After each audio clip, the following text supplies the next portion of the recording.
Hello Floridians, it's Kira from handicapparking.com. We aim to empower disabled individuals like you to take back your traveling freedom by attaining a handicap placard. I believe this is something that significantly impacts your life and the lives of those around you. In this video, I'd like to explore the qualifications for handicap placards and how to navigate who qualifies. This will be specifically for disabled individuals in Florida. However, don't worry if you are in another state. We'll be covering your state and others in future videos. If you'd like me to explain your state, please leave a comment with your state name and I will try my best to accommodate.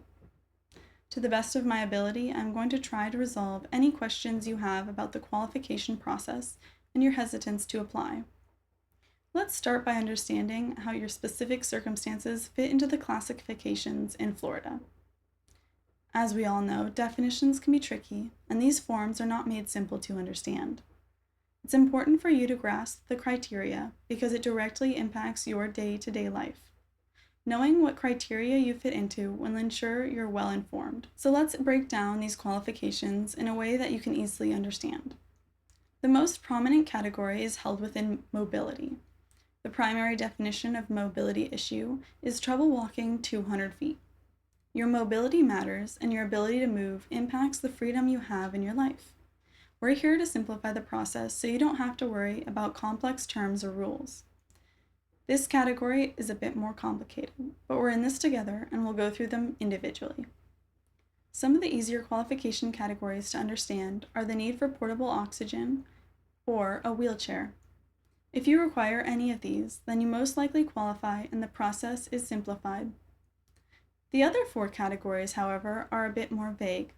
Let's touch on the basics. The more simple subcategory is the need for an assistive device, such as a brace, cane, crutches, or another person to help you move. If you require any of these, you likely qualify. However, if this device significantly aids you in your mobility of 200 feet, you may not qualify. Next categories require a diagnosis and proper testing to qualify.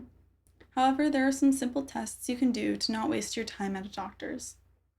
Firstly, having lung disease, which severely restricts your breathing, can qualify you. Normally, you would require oxygen to fit into these categories, which qualifies you without question. If you want a simple understanding or a quick test to see if you may qualify, don't worry, we have one for you. While resting, check to see if you have shortness of breath, dizziness, or other symptoms. If you do, then you may qualify. Secondly, cardiac conditions do qualify you if you fit into a certain class. If you know which class you fit into, this will be easy, as class 3 or 4 qualify. However, if you are unknown to the Heart Association, this may seem difficult to understand. Class 3 or 4, simply understood, means during light activity you experience fatigue, irregular heartbeat, and/or chest pain. Light activity, for example, could be walking a short flight of stairs.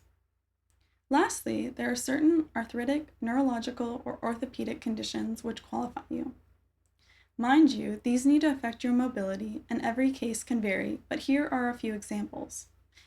Arthritic conditions commonly include osteoarthritis, rheumatoid arthritis, and inflammatory arthritis.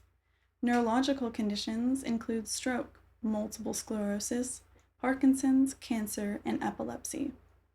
Orthopedic conditions include mostly chronic musculoskeletal injuries such as torn ligaments, tendons, bone fractures, back or hip complications, and scoliosis. These are just a few commonly diagnosed conditions and do not include every condition. This brings us to blindness, a concern that many of you might relate to. In the United States, being able to see something less than 20 feet that someone else can see at 200 feet is considered blind. In order to properly qualify, you need an ophthalmologist to certify your blindness. This might seem odd to think about getting a handicap parking placard when you're blind, but the benefits exceed mere driving. If you're unsure of any of these categories, handicapparking.com is happy to answer to your needs and offer a hassle-free, risk-free process to see if you qualify. Hopefully you found some pertinent information to help you decide if you qualify. We value you as a person, so let us know what challenges you may have, and let's see what we can do for you to gain your traveling freedom.